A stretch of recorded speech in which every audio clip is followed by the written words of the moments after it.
उत्तर भारत के एक छोटे से गांव में एक नन्ही सी बछिया का जन्म हुआ। उसका रंग दूध जैसा सफेद था और आंखों में एक अद्भुत मासूमियत।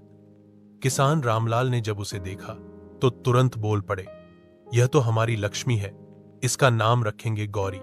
तभी से वह गौरी पूरे गांव की दुलारी बन गई। गौरी का बचपन बहुत प्यार में बीता। वह सुबह होते ही रामलाल के पीछे पीछे खेतों में जाती, वहां ताजी घास चरती, बच्चों के साथ खेलती और गांव के तालाब में पानी पीती।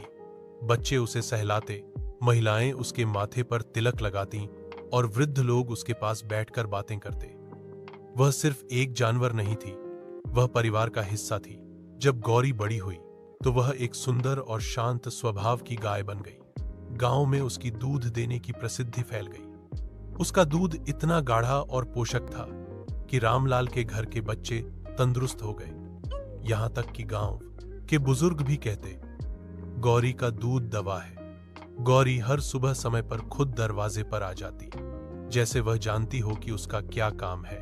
फिर एक दिन वह क्षण आया जब गौरी मां बनी।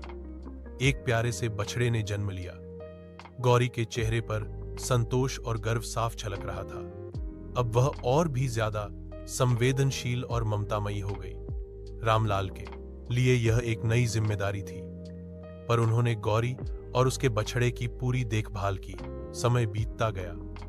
साल दर साल गौरी गांव की सेवा करती रही, कभी खेतों की रक्षा कर, कभी दूध देकर, कभी अपने शांत व्यवहार से लोगों के दुख दर्द कम कर। लेकिन उम्र किसी को नहीं छोड़ती। धीरे धीरे उसका शरीर कमजोर होने लगा।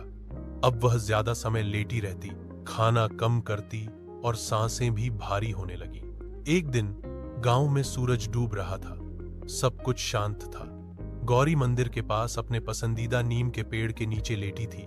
पास में रामलाल और गांव के बच्चे थे। उन्होंने उसे फूलों से सजाया, उसके माथे पर चंदन लगाया। गौरी ने अपनी आखिरी सांसें उसी भूमि पर ली जहां उसने जीवन जिया था, सेवा, स्नेह और श्रद्धा के साथ। रामलाल ने गौरी को मंदिर के पीछे एक साफ जमीन में दफनाया। उसके ऊपर तुलसी का पौधा लगाया गया। बच्चों ने अंतिम बार उसके माथे को सहलाया और आंसू भरी आंखों से विदा ली। आज भी जब गांव में कोई नई बछिया जन्म लेती है, लोग कहते हैं, शायद गौरी फिर से आई है।